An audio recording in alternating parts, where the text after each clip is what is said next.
Today, I'm travelling aboard a Singapore Airlines 737-8 MAX aircraft, this time up front in their glorious short-haul business class from Singapore to Phuket in Thailand. Welcome to another callumnelson.com video. I've just arrived at Changi airport with their mouldy looking carpets, which are an exceptionally poor choice for an airport.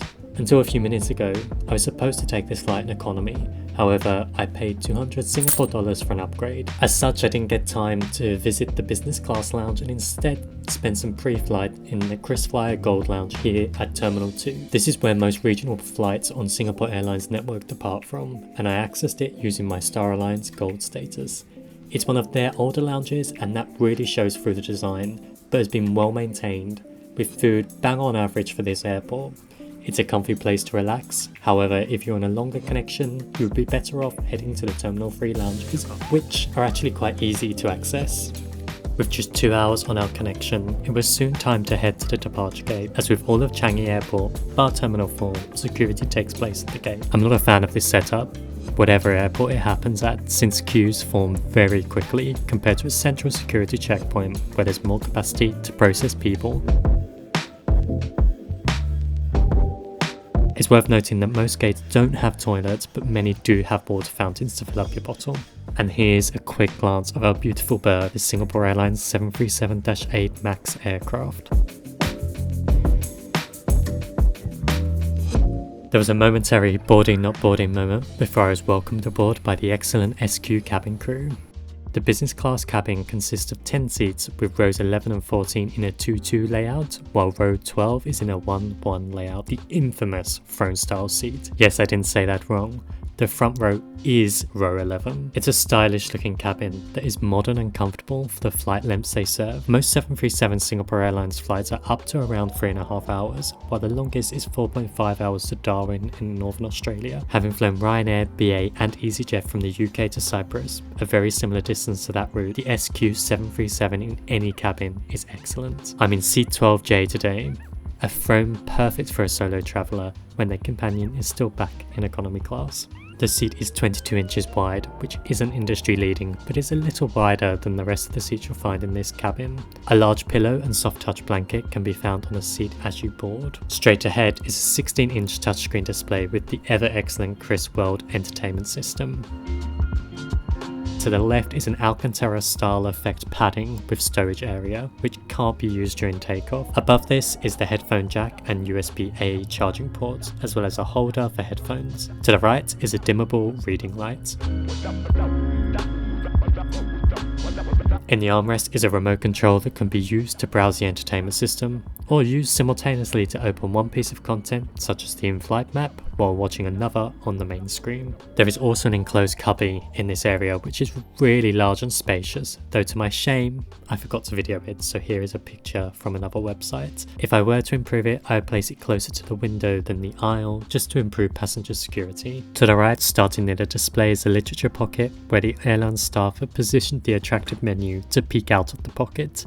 Below this, and in extremely poor filming style, is an open storage cubby. It also can't be used during takeoff and landing, but is excellent to place shoes in flight, or your pillow and blanket when not being used. You'll also find an international power outlet, as well as another USB-A port.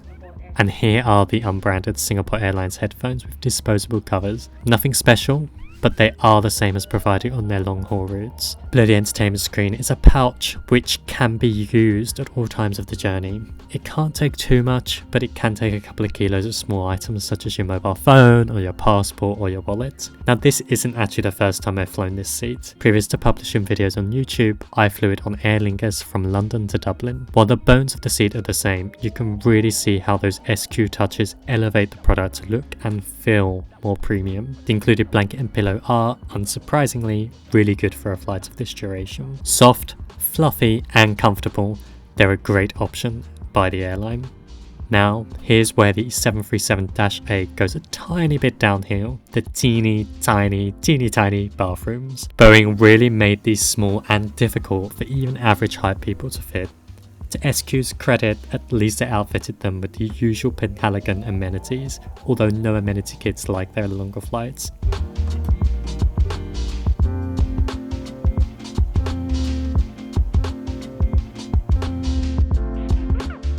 After this, the SQ crew came around with a steaming, boiling hot towel. One minor improvement here could possibly be to offer cold towels as an alternative, particularly in Singapore's hot weather. This was of course accompanied by a glass of Piper Heidsieck champagne. Now it's time to enjoy the takeoff through the 3 windows I could see out of. Very first class of this cabin. Embarking from cities such as Singapore does allow you to encounter planes and airlines you might not often see otherwise, such as this Biman Bangladesh plane, one from Scoot, the pretty decent low-cost carrier, and Eva Air of Taiwan. And with that, it was time to get out of this rainy Singapore weather and head for the hopefully sunnier climes of Phuket.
Cabin crew takeoff stations.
I probably wish that SQ did something a bit cooler with that winglet rather than just the colour blue. Now it's time to sample a little bit of Singapore hospitality on this 90-minute hop to Phuket. This flight was actually very lightly loaded in the business cabin with just 3 passengers, including me, which at least meant I could get some good shots of it all. You really are more space constrained with these other rows, and the aisle passengers certainly lose out on privacy, but I guess that's the negatives of Singapore Airlines adopting narrow-body aircraft after ending their Silkair subsidiary. There really isn't much to the seat itself, other than the slightly adjustable headrest, and clearly the main winner of the product, the recline function. I did manage to get it into bed mode on this flight, albeit not for any reasonable amount of time, to test how comfortable it was for sleeping. It takes about a minute to recline. A few takeaways though.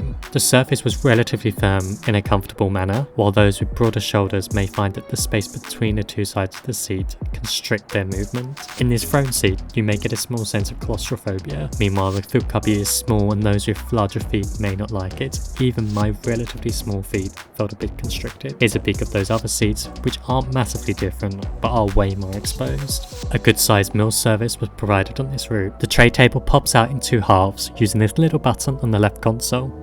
It's fairly sturdy, but these types of tray tables have a tendency to get less stable over time.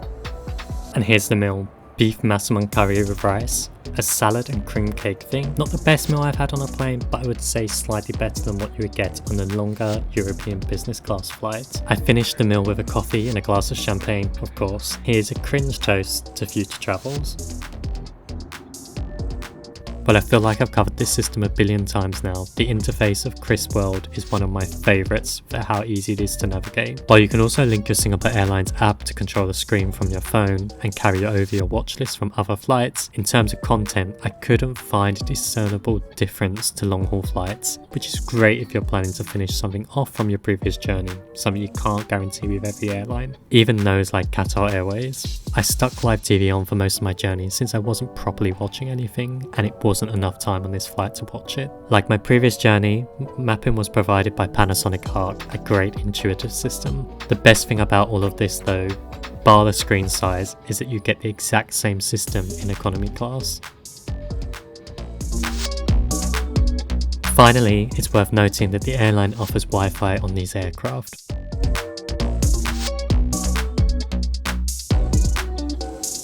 Now with that all out the way, we needed to land into an overcast island paradise in Thailand. So much for leaving that weather behind in Singapore. With this being my 4th SQ flight for the channel and 5th in total, 4 of which have been in premium cabins, it really affirms what I knew about them already. A solid, dependable, high quality brand that is able to match their promises across almost all touch points, perhaps bar some IT quirks. As for this flight, it was flawless. Attentive service from the brilliant cabin crew, good food and a great seat for this length of flight.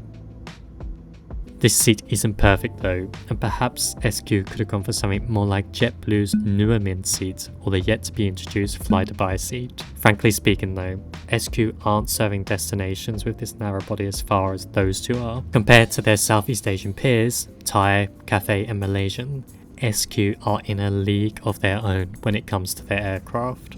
Finally, would I fly this again or pay that upgrade fee? Yes to the first question, no to the second. It is completely unnecessary for a flight duration of this length. If it was included in a long-haul business class connection, sure, go for it. It's extremely hard to justify that upgrade for such a short flight, especially if you're not reviewing it for YouTube.